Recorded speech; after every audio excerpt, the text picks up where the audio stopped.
How's everybody? You all doing good? Good.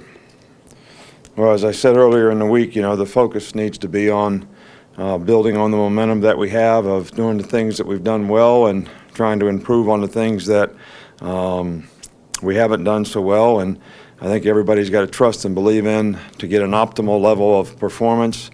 You got to have high achievement motivation and low anxiety and be able to focus on the things that you need to do that's going to help you today.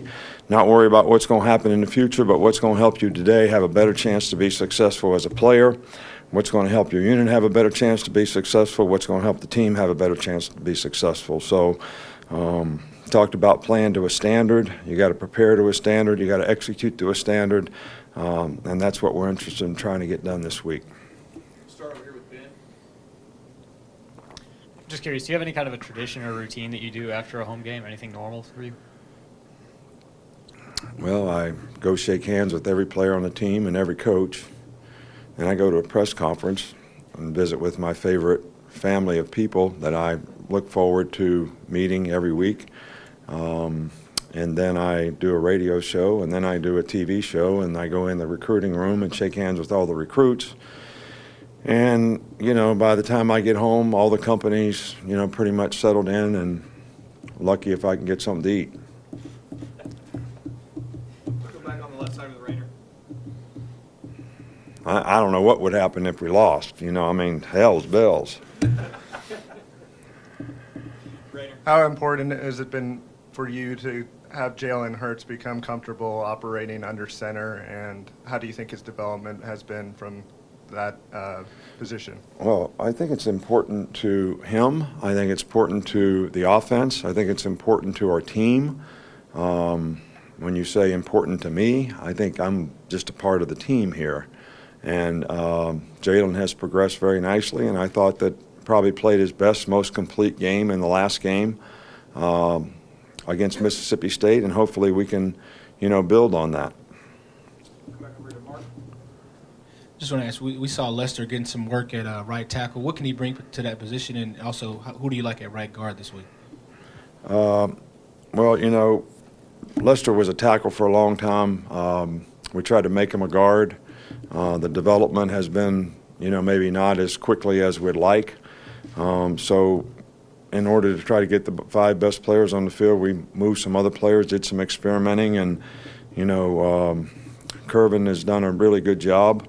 And so did, the other guys that played the position. And so we thought maybe we'd look and see if Lester could develop a little bit better at tackle, but he's still playing right guard. So he probably is going to get reps at both of those positions. Come back on this side with Kurt. Coach, punt returns seem to be an important part of the game for your teams, and I wondered a couple of general questions, not your team, that it seems maybe that punt return men maybe take more chances now than they used to insofar as catching the ball with people close. And also, once upon a time, it seemed like punt return men maybe weren't supposed to go back beyond their 10 and let it go if it went over, and now you see some people taking it from deeper than that. And I just wondered if you'd comment on punt returns. Well, I can't comment on everybody else's punt returners. I certainly want our guys to use good judgment and understand that the most important thing is possession of the ball, and they should not try to catch the ball in traffic and take chances with the ball. But it's a judgment. A guy's looking at a ball that's hanging in the air for 4.5 seconds, and there's guys running down the field, and he's got to make a judgment as to when the ball's going to get here and when they're going to get here.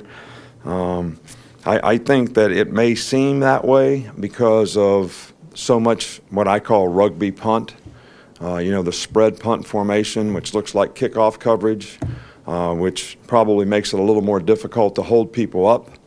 A lot of the punters don't punt hang time type punts. They punt line drive punts that hit the ground and roll.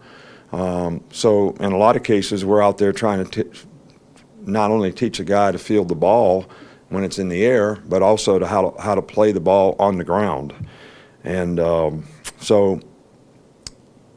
think it's a combination of the punt changed, and excuse me, the punt changed, and I think the punters have changed a bit.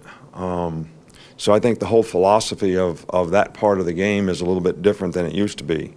We still have our guys play the 10, and if they catch the ball at the 9, I mean, it happens. You're on the 10 and you back up a step because you misjudged the ball a little bit, but you're already committed to catching it. But, you know, if one of our guys catches the ball way deep down in there, that's not really what we want them to do. Come back over here with Tony. I want your opinion on J.K. Scott not being one of the semifinalists for the Ray Guy Award. Look, I'm not here to criticize anybody or anything like that. Everybody's got to make their choices based on whatever their criteria is. But, you know, in my opinion, you know, J.K. is maybe the best punter in the country in terms of what he does for our team. You know, his average, his consistency this year, his hang time. You know, and our coverage unit has been better in that regard. And, you know, I think we're, you know, in the top 1, 2, or 3 in punt and net punt and all that, you know, in our conference, which, you know, speaks highly for, you know, the job that he's done. He's got good operation time. So, you know, that's my opinion. And it's not a criticism of anybody else or saying what anybody else should have done.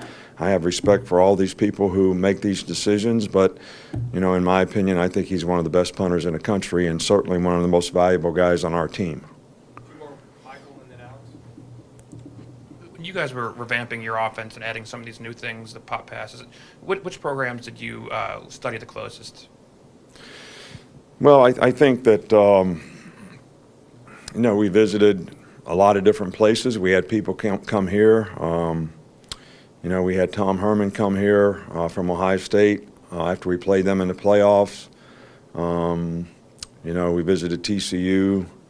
We watch a lot of film, and we obviously see a lot of things like, in some cases, that we do now that are difficult to defend, that we discuss as a staff. Sometimes we implement it, sometimes we don't.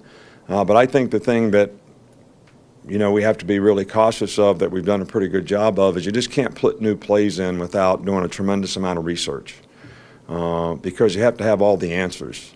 They're not going to stay in one defense. Everybody's not going to stand right there. They're going to angle, slant, blitz. You got to have all the answers. And I think that has been something that we've done a really good job of with our offensive coaching staff. Finish up here with Alex. Remember you said earlier in the season that, you know, for Jalen's progress, you kind of limited how much of the field he can read and make decisions. Where is he in that progress, and how much of the playbook or maybe even the field is he allowed to kind of take advantage of? Well, first of all, that's not really kind of what I said. I said that, you know, guys got to know whether it's middle of the field or split safeties and which half of the field that he works on versus what he reads in the coverage. That's how most passing games are built. It's not what we allow him to do or not allow him to do. We're trying to get him to do that very effectively, and he is getting better and better and better at it. And, you know, I think it was a good indication of how he played in the last game, you know, the progress that he's made. We have to trust in the quarterback that we can get the ball to our skill guys, and he's going to get it to them effectively in the right places and the right time. So that we can make explosive plays down the field. So I think we're making progress in that area, but we're continuing to work on it every day. Thanks, Coach. All right. Thank you.